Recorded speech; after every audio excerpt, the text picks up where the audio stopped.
Listen to the vibes. Welcome, everyone, to another episode of Vibes. I'd like to welcome Eddy Smits here, who is an author, a motivational speaker, and well, I guess I'll just call him, he's a clown. Anyway, tell us a little bit more about yourself, Eddy. Okay, I'll come to the clown bit. So I'm from Belgium, born there. Studied as a teacher, but couldn't get my creative things going there. So I started my own theater company. I started with puppet theater, beginning of the 90s. And then at some point, I work for children. So at some point, I saw here in Belgium was a clown that had a television show actually, and I was so intrigued by the figure of that clown because of course it attracts children. I was working with children, and I wanted to know more about that. So I went into clowning and learning and stuff. And as I was in like 5 6 years, I got the opportunity to perform for children in hospitals as a hospital clown. And I grabbed that opportunity, and that's actually when my life started. There I learned so much about myself, about people, about everything actually, communication, you can everything. And that was so valuable for me that I wrote a book about it, about because I felt like the things that we were doing in hospitals for these sick children and even palliative children, I always felt, if you can make my motto then was, if you can make a dying child laugh with that attitude and with that skill or whatever you call it, there has to be more than that than only in hospitals. And it is, you can just take that attitude, the techniques, the how you are in life, you can take that to your business, to your personal life, to everything, and it works everywhere.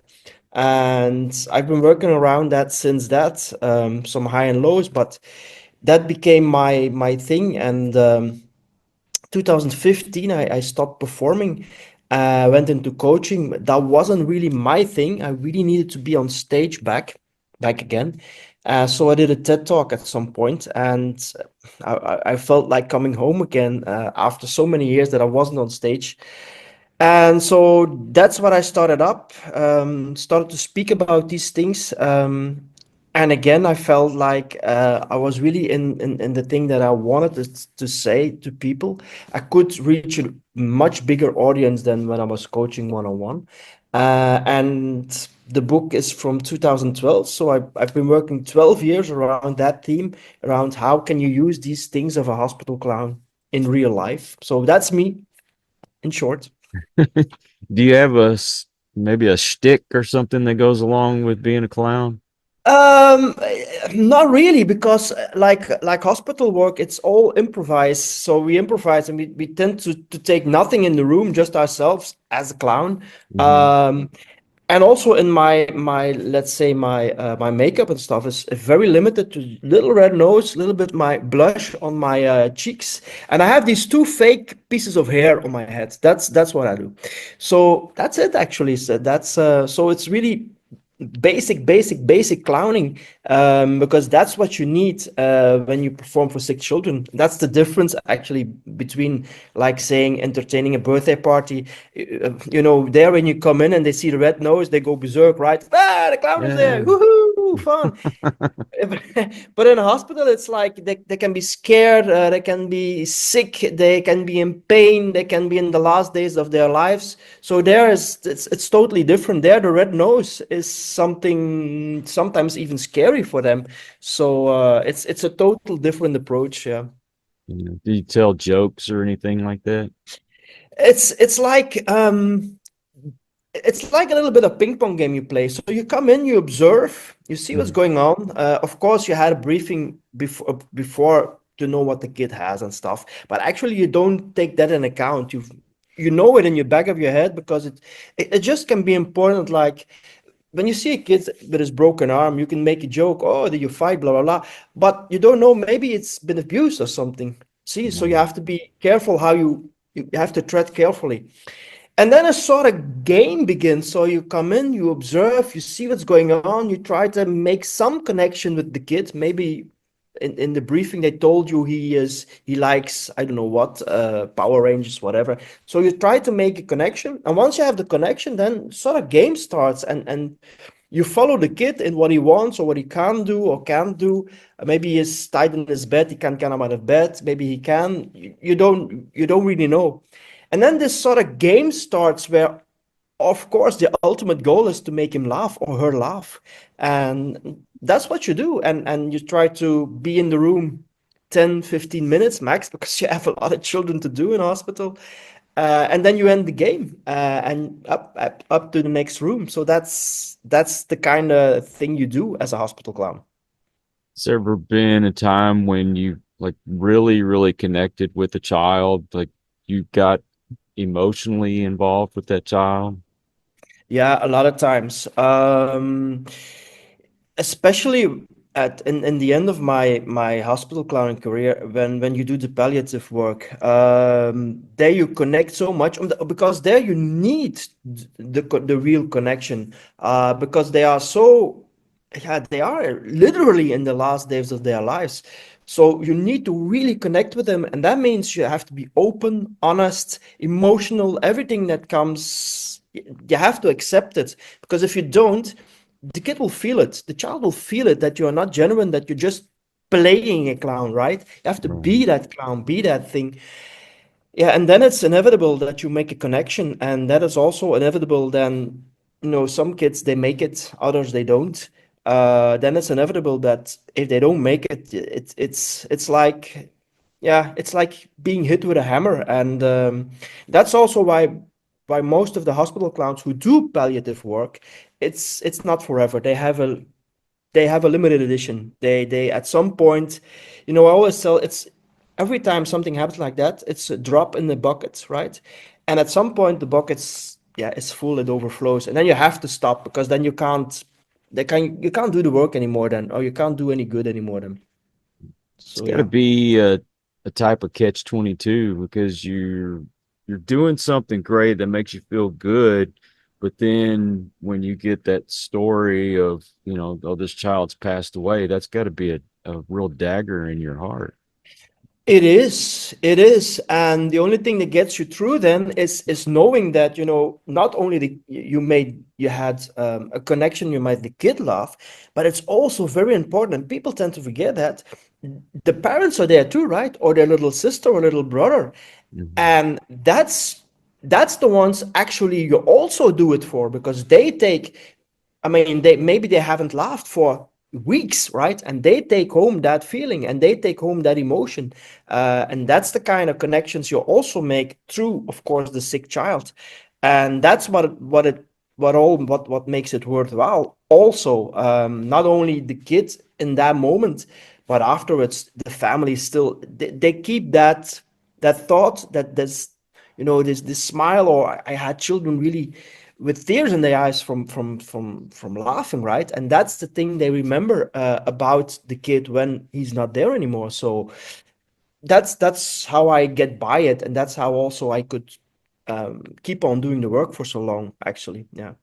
Was there anything else that you'd have to do once you go home to kind of leave that at the door? Yeah, it's a very good question. The part of the clown helps a lot, right? If I go into a room, I'm not Eddie anymore. I'm a clown, right? Of course, there's a lot of connection. You can't disconnect totally. After all, you're still a human being. You're human. Um, but that's something that helps a lot, because the clown thinks different. He is different. He has a clown only lives in the now, so there's no past, no future. So that helps a lot. That figure of the clown, if you get into it really well in your role, because at the end of the day, it is a role, right? You can't go out doing the same things in the middle of the street. I think people will put you in jail. But so that's the biggest thing. But again, not it's not for everybody. I trained a lot of clowns afterwards, and you have three people. You have the people who are not good enough as a clown, so you can't use them. Then you have the people that are good enough as a clown, but emotionally they can't take it. but you can use them for they are 9 out of 10 the kids, they broke an arm, or they have an infection, or they something like that. Not They are in the hospital a few days and then they go out. So you can use these clowns for doing that work. And then you have the last things that are really children that are, that are going to die or don't know that are going. So that these real cases, and you use these clowns to go there, but you don't find them a lot. These are rarities, these people who can do that work. So yeah. And when my little brother was, I think he was around 7, 8 years old, he had to go into the children's hospital. They finally found out it was his spleen that was causing his problems, but he bruised real easy. And Yeah. this was, it was a big toll on him because they have to do spinal tap and all kinds of other stuff before, they went and did the procedure. So while Yeah. he's in there, he's surrounded by other kids who are, a lot worse off than what he was. And there Mm. were a bunch of football players that came in. They were playing in the college Bluebonnet Bowl, and it brightens the kids' day. It gives them a moment to just forget about what they're going through. That's And exactly it. Forget about what they're going through, and that is what a laugh does, or something like that. Exactly what you are saying does, and that's the nice thing of the work. Of course, that's you get your pay from doing that. Let's explain it like that. Yeah. Mm. well, if someone was interested in doing that, how do they get started? I think you really need to have a good clown base. Although it depends. When I started out searching for clowns and training clowns for doing the work, we just looked in that time, still the yellow pages still existed, because pre-internet, right? So we looked for people who were clowns, and we just called them or wrote them, or whatever, and asked them, hey, are you interested to be a hospital clown? And then we did an open door, or how you call it. We Like checked them an, out. yeah, Were they good enough? Yeah, right.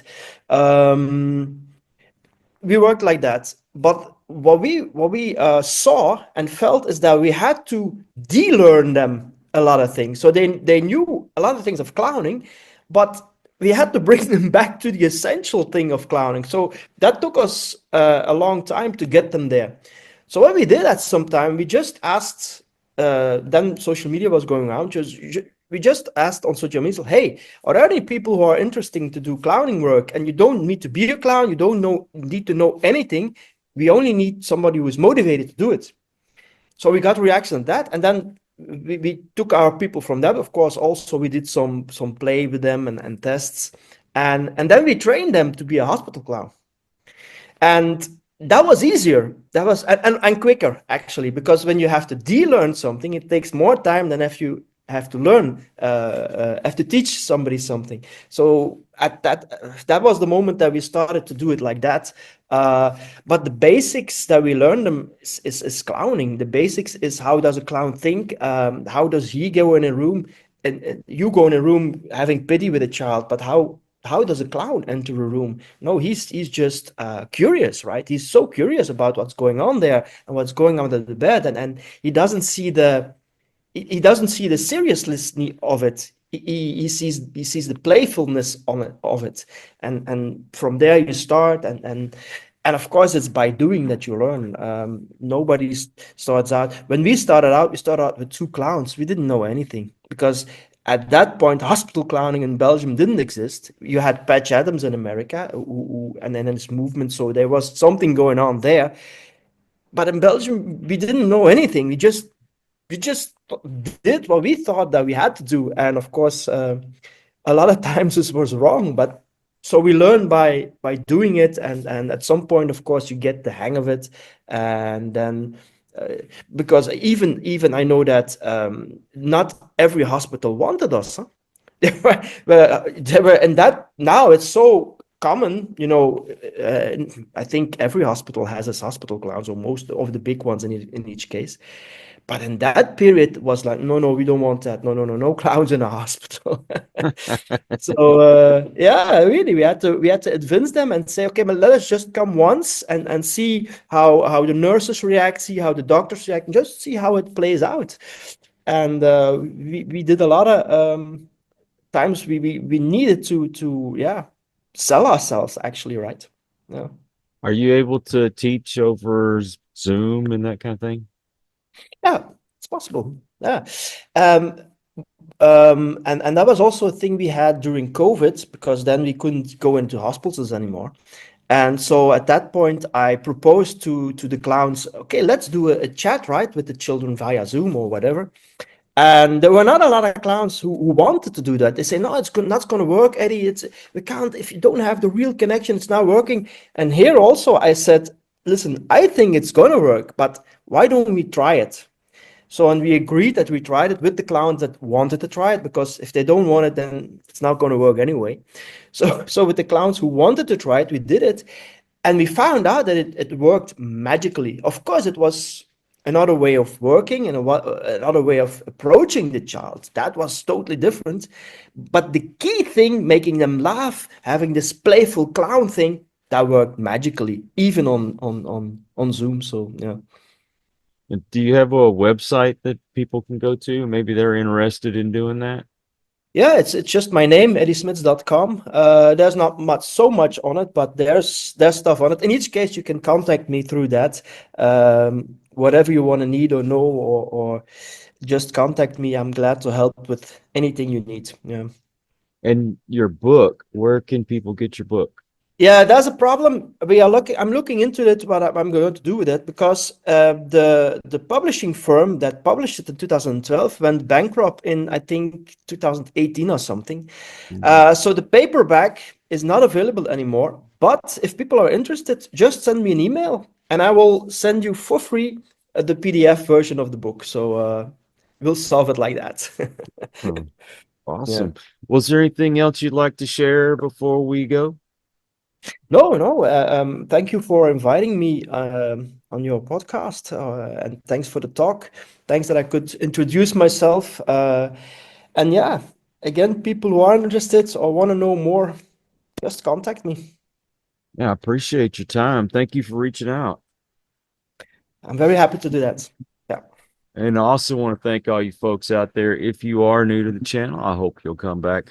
Please hit that subscribe button. For my regulars, you guys are awesome because you make it possible for me to do this. Till the next one, everyone, please take care. Be kind to one another. God bless and peace. We hope you enjoyed this episode of Listen to the Vibes. You can catch us on Buzzsprout or wherever you listen to your favourite podcasts. And on YouTube. Follow us on Facebook at The Vibes Broadcast Network